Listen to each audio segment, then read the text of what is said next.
Hello everyone, welcome back. This is my top 10 games of 2013. Whether you're a returning fan to my channel or a new one thanks to the ads I put out, welcome. I have a pretty sweet video here for you today. Normally I just do regular game videos, but this is the one time of year where I sit down and just record and edit for a week straight and make it a top 10 video. So I hope you enjoyed it because I definitely put a lot of hours into this and I actually enjoyed making it. It was fun to go back and play all the games that I enjoyed this year and kind of compile them into the best of the best. So without further ado, here is my top 10 games of 2013. Number 10. Dead Island Riptide.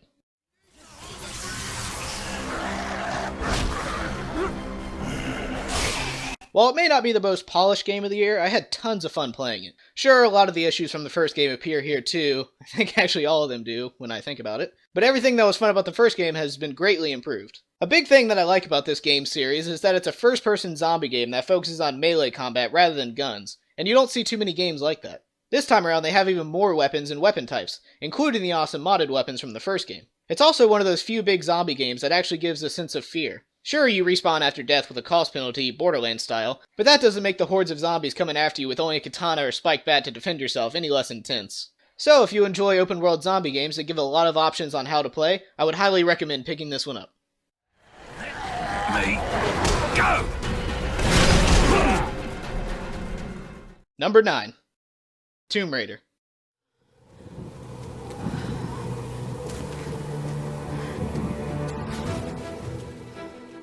This is one of those reboots that I'm very glad happened. They transformed Laura from a two-dimensional character with large boobs into a more realistic character, and one that is actually respectable.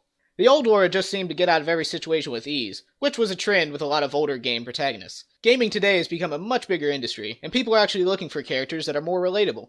This Laura goes through hell for about 70% of the game, and by the end is a stronger person. This is how real people are, and that's why she's a much better character than the original. On the side of gameplay, the game is great. It's what you would expect from a good third-person action game. There is also a multiplayer mode, but I never really got pulled into it too much. All in all, I really enjoyed this game, from story to gameplay, and I hope future sequels keep this new Laura.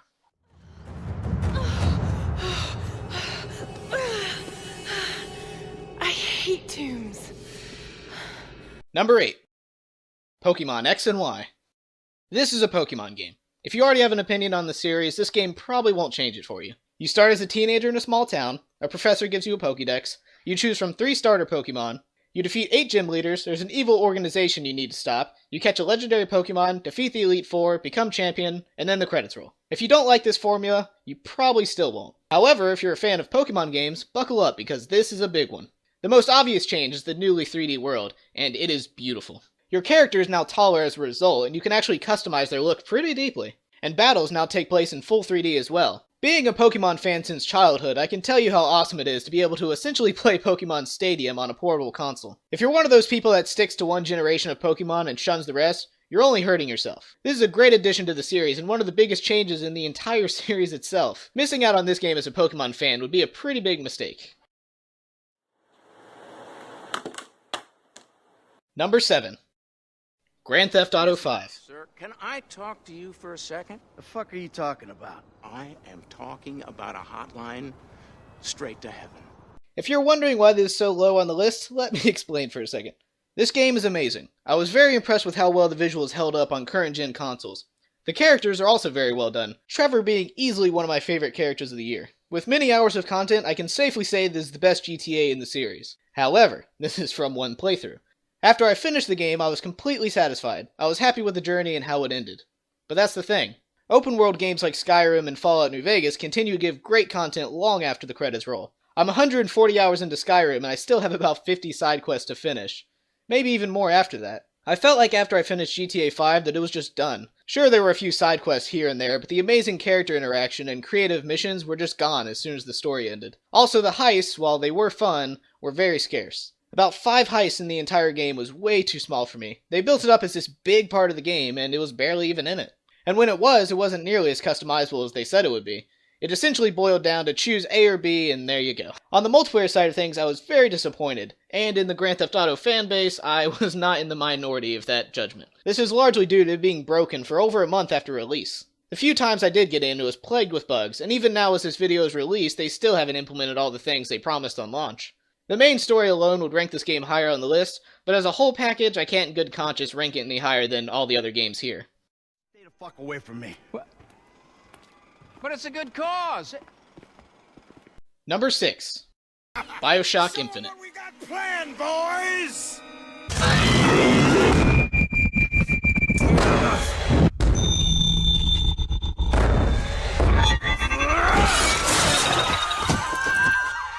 Stop him! Stop him!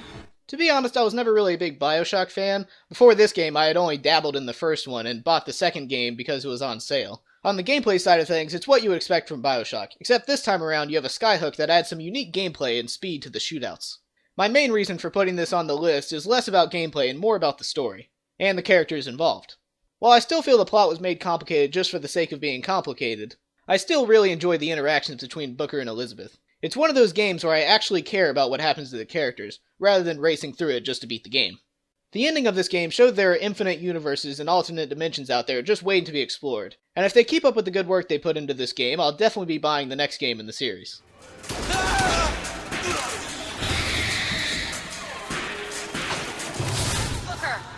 Number 5. Dead Space 3. Oh, forget it.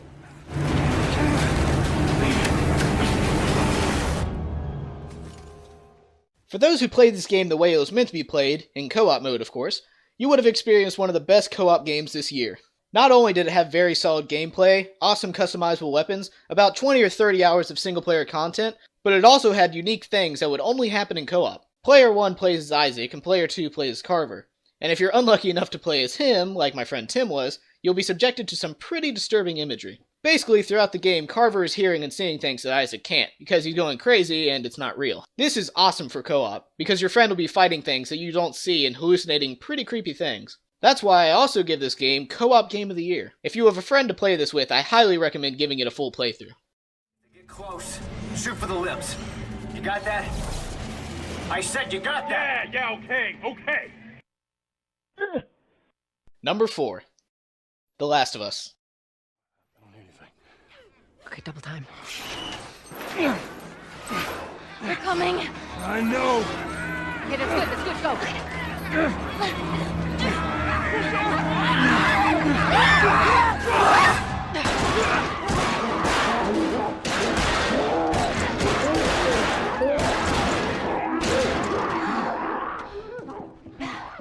You got something on your shoe.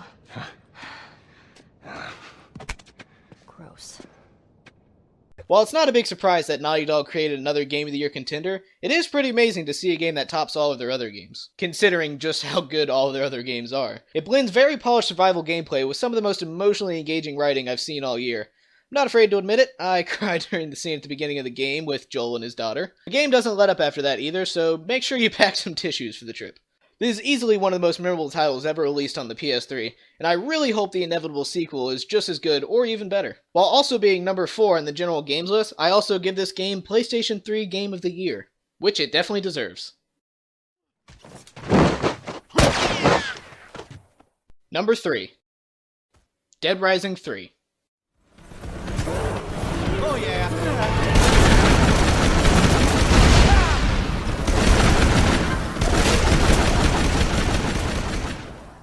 Right off the bat, I'm going to go ahead and award this game Xbox One Game of the Year. Holy hell is it a fun game. It takes everything good about Dead Rising, throws in a larger open world, tons of more combo weapons including old favorites, the addition of combo vehicles, and probably most notably the increase in visual quality and a better frame rate. The one big annoyance of the old games was all the screen tearing and frame rate drops. Well, that has almost been completely done away with. With the exception of killing hundreds of zombies at once in a vehicle, you'll typically rarely run into frame drops. On the main character side of things, I think I actually like Nick more than Chuck and Frank. Big shoes to fill, but I think he more than pulls it off. He starts off as a shy guy that doesn't really like to fight, but after being thrown into this situation, he becomes brave and grows as a character. That's what I like to see in game protagonists. One that doesn't start out as a hero, but one that becomes one. The gameplay side of things have been vastly improved. Now all weapons have multiple attacks, and guns finally have an added melee attack to them. And yes, the Mega Man armor and Buster are back, and they're better than ever.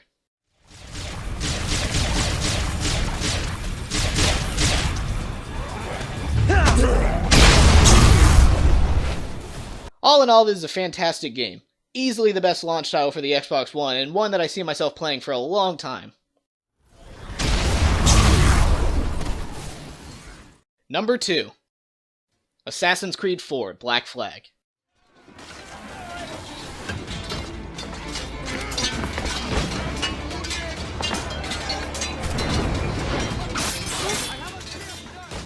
I never thought this franchise would get to the point where it features one of the best pirate ship mechanics on the market, but here it is, and it is amazing. Easily my favorite part about Assassin's Creed 3 was the naval combat, and now they've taken that idea and improved it immensely. I've spent way more hours out on the open sea in this game pillaging ships than I actually have playing the main story. The main story this time around is a bit different from before. Now you play as an Abstergo employee who is tasked with sifting through Desmond's memories to find the location of a place called the Observatory. The story is actually pretty good. I find myself enjoying it a lot more than I did with Assassin's Creed 3. Don't even get me started on that game's atrocious ending. That's what caused me to rank Assassin's Creed 3 as number 6 on the list last year. I also like the characters a lot more in this one, most of which is Captain Kidd, the totally real man that is not at all a woman. Which comes to the sadder parts about this game. They go all George R.R. Martin with the character deaths. I won't give any specific names, but I bet at least one will hit you right in the feels. This is one that I continue to play today even after completing it.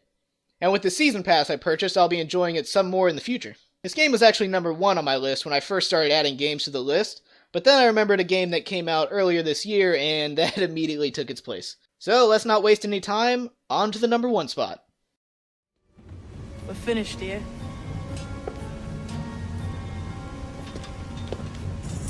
And finally, my number 1 game of 2013 is... My name, by the way, is Dante.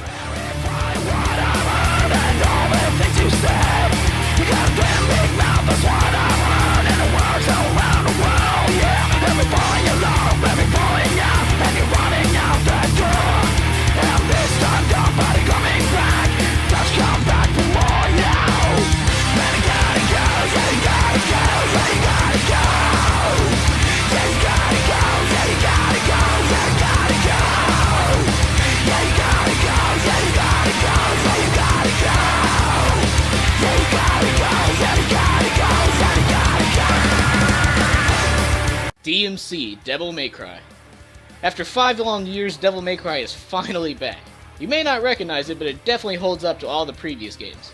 It brings back the fast and combo-oriented gameplay from DMC 3 and 4, while also making it more diverse and free-flowing. Breaking the current series record set in DMC 3, you can now hold all 8 weapons on you at once and switch to all of them in mid-combat.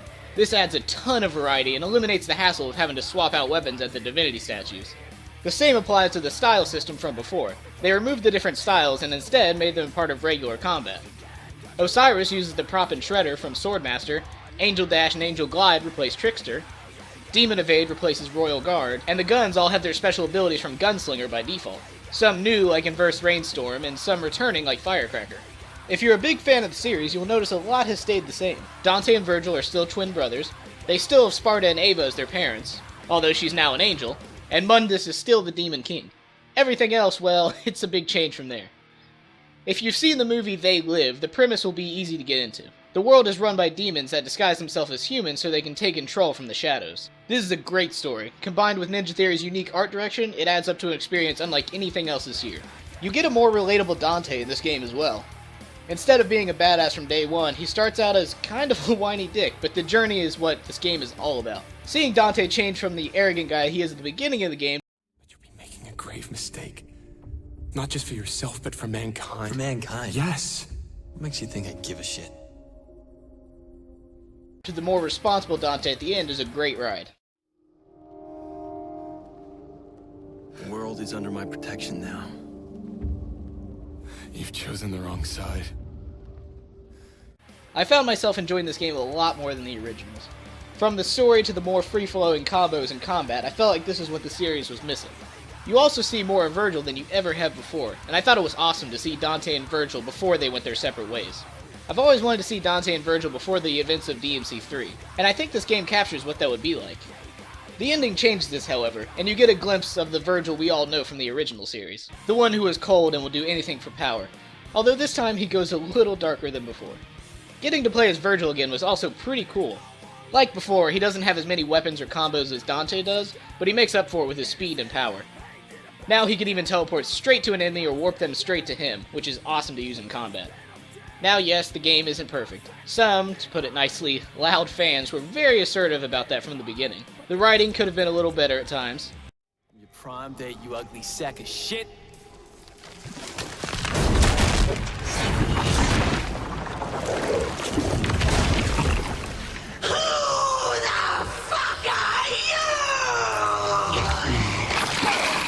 The swearing did overstay its welcome, especially when the swears used were just flat out stupid. What in the shitting hell is going on here? And the demon and angel enemies were annoying as they limited your weapon usage from 8 to 2 weapons, which took away from one of the best parts of combat, switching between multiple weapons.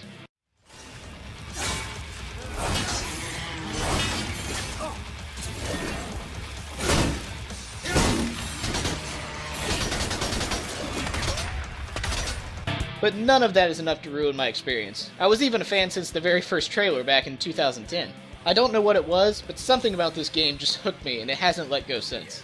Not only was I a huge fan of the game for 3 years, but I even got pretty integrated in the Capcom community. Not only did I win Capcom's first DMC Devil May Cry combo contest, but they also sent me a DMC canvas art for winning, and they even shared my YouTube video of the combos on the official Devil May Cry Facebook page, which, as a big fan, was really, really cool. My entire experience with this game is something that I haven't had with any other game this year, and when it came time to make this video, I knew I couldn't give this game any less than the #1 spot. No other game grabbed my attention like this. I watched every trailer, every stream, every news article, every preview, everything leading up to the release of this game I was completely caught up on. Hell, I even bought a PS2 just so I could play the original games. Then, of course, I bought the HD collection a few months later. I wish I would have known about the HD collection before buying the PS2 games, but hey, what are you gonna do now? I am a big fan of this game, so much that it even made me a big fan of the series. I know a lot of people disagree with its rank on the list, but that's the whole point of these types of videos. It's a list of the best games from the user's perspective. If I gave into public opinion and gave Grand Theft Auto 5 Game of the Year, then I would just be lying to myself and you. No other game could take its place in my eyes, and I really hope Capcom makes a sequel after the cliffhanger they gave at the end of Virgil's downfall. So that is why I'm giving DMC Devil May Cry Game of the Year for the year of 2013. It may not be everyone's favorite, but it certainly is mine. Looking for a fight? Here I am. Alright, so that was my top 10 games of 2013. I hope you enjoyed it, and even if you didn't, leave me some feedback. I actually respond to pretty much every comment, so if you have something you want to ask me, or if you just want to leave feedback, just go ahead and comment, and I'll definitely respond to it. Alright, so I have one more video this year that will probably be released on New Year's, and then I'm taking a short break, and in that time I will be coming up with new shows, maybe get a new editing software. I'm going to be doing a lot of new stuff starting next year, so be excited for that. Alright, so anyway, until the next video, I hope you enjoyed it, and I will see you then.